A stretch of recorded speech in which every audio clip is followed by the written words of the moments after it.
मैंने जैसे उससे ही पूछा था, आपसे ही पूछना चाह रही हूँ, कभी ऐसा होगा कि सिनेरियो में कहाँ पॉसिबिलिटी लगती है कि अवामी लीग वापस चुनाव में आ सकती है या शेख हसीना वापस बांग्लादेश जा सकती है? ऐसा कभी आपको होता नजर आ रहा है? देखिए, कभी किसी ने नहीं सोचा था कि बीएनपी भी कभी लड़ेगी चुनाव। ऐसा इतिहास में होता रहा है, ये कोई नई बात नहीं है। और ऐसा भी होता है कि देखिए, राजनीति के अंदर कुछ भी संभव है, मतलब कोई अछूत नहीं है, कुछ भी कभी भी कहीं भी टाई अप हो सकता है। इसीलिए ऐसा कहना मुश्किल होगा कि कभी वापस नहीं आए। कभी किसी ने सोचा था कि तालिबान वापस आके सरकार बना लेंगे, ऐसा किसी ने नहीं सोचा था, लेकिन हुआ। अमेरिका को भागना पड़ा अफगानिस्तान से। मतलब यह कुछ सब कुछ संभव हो सकता है और होगा, भविष्य में होगा। लेकिन जो हालात फिलहाल हैं, अब आप बात कर रहे थे अभी बंगाल चुनावों से, जब हम बात कर रहे थे, आपको पूरी बात बताऊँ मैं, बीरभूम से लेकर रायगंज तक, मतलब वहाँ पे इस्लामपुर, कूच बिहार, आपका रायगंज, आपका मुर्शिदाबाद, धुलियान, औरंगाबाद, आपका ये फरक्का, ये जो पूरी बेल्ट है, ये टोटल, मतलब उसमें दाल खोला, ये जितनी मैं जगह के नाम ले रहा हूँ, ये टोटल पूरा ये देख लीजिए। जो बांग्लादेशी जो SIR है, सबसे ज़्यादा इफेक्ट इन्हीं पे पड़ेगा, क्योंकि बहुत सारे बांग्लादेशी यहाँ आकर बसे हुए थे। और इनके हटने इसका पूरा इफेक्ट आने वाले चुनावों में आप देखेंगे, क्योंकि जितनी जो कटे हैं, नाम कटे हैं, सबसे ज़्यादा इसी बेल्ट से कटे हैं।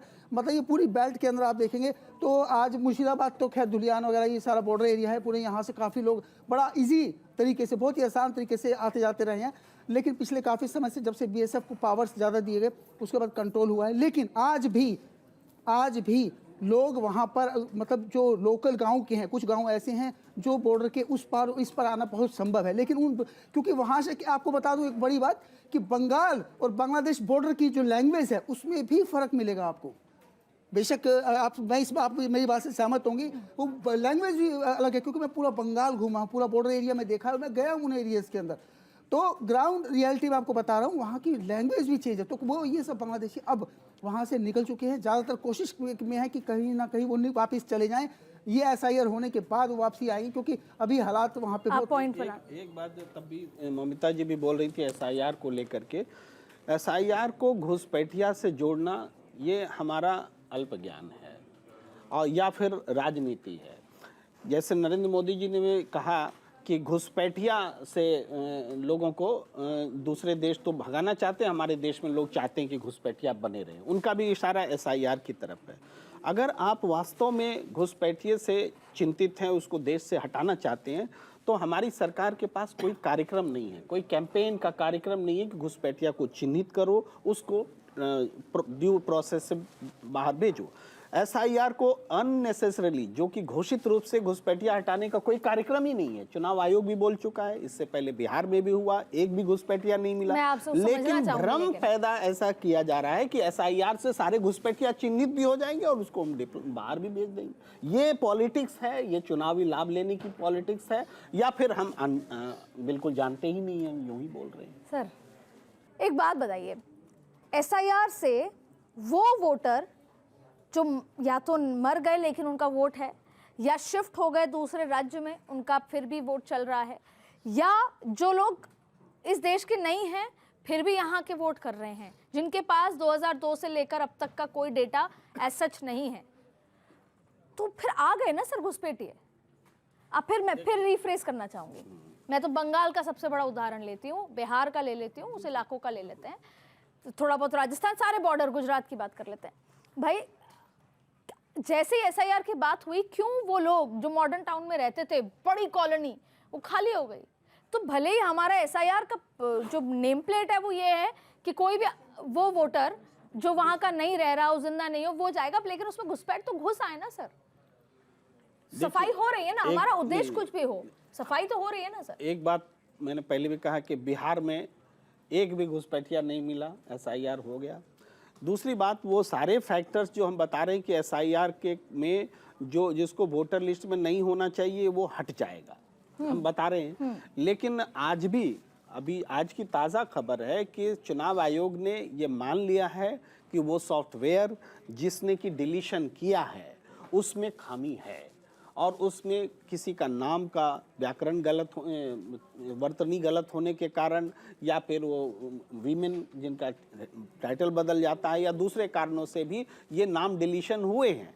तो जो डिलीट हुए हैं भाई एडिशन का जो मकसद, एसआईआर का मकसद ही बदल गया। अब डिलीट करना, और आप धोखा दे रहे हैं देश को कि नहीं हम तो घुसपैठिया डिलीट कर रहे हैं, और सच नहीं है। घुसपैठिया डिलीट करने के लिए कार्यक्रम लाइए, लेकिन आप घुसपैठिया नहीं डिलीट कर रहे हैं। आप क्या जेन्युइन वोटर्स को एक खराब सॉफ्टवेयर से डिलीट करके हर मतदाता का अधिकार छीन रहे हैं। एक भी मतदाता का अगर अब वोटर है और उसका नाम हट जाता है तो ये देश के साथ में, उस मतदाता के साथ में देखिए बिहार के तो आंकड़े नहीं आए अभी। जी, अगर आपकी बात मान भी ली जाए, आप ये समझिए कि मान ही लीजिए, मान ही क्यों लीजिए, मान लेते हैं, लेकिन एक बात बताइए, लिखा होता है आप कैमरे की नज़र में हैं, उसके बाद चोर की आधी हिम्मत घट जाती है, उसको पता है कि मेरी वीडियोस में मेरी फोटो आ जाएगी, तो उसके बाद उसमें जब डर पैदा किया जा सकता है, जो घुसपैठ हो रही है उसे रोका जा सकता है। दूसरा, वो लोग फॉर्म नहीं भर रहे जो घुसपैठी हैं, उनको पता है हम पकड़े जाएंगे, तो कहीं ना कहीं उसका इफेक्ट तो पड़ता है। बेशक से आप लाख मानिए कि घुसपैठियों, इसका मैं निर्मला जी के उससे उदाहरण दे देती हूँ आपको। बहुत सारे लोगों के पास सिर्फ एक इन्फॉर्मेशन गई कि अगर आपने कोई ऐसा पैसा पॉलिटिकल पार्टी को दिया है या ऐसा कोई पैसा है जो टैक्स फ्री करने की कोशिश की है तो आप कर लीजिए, अभी आपको 30 दिन का टाइम है।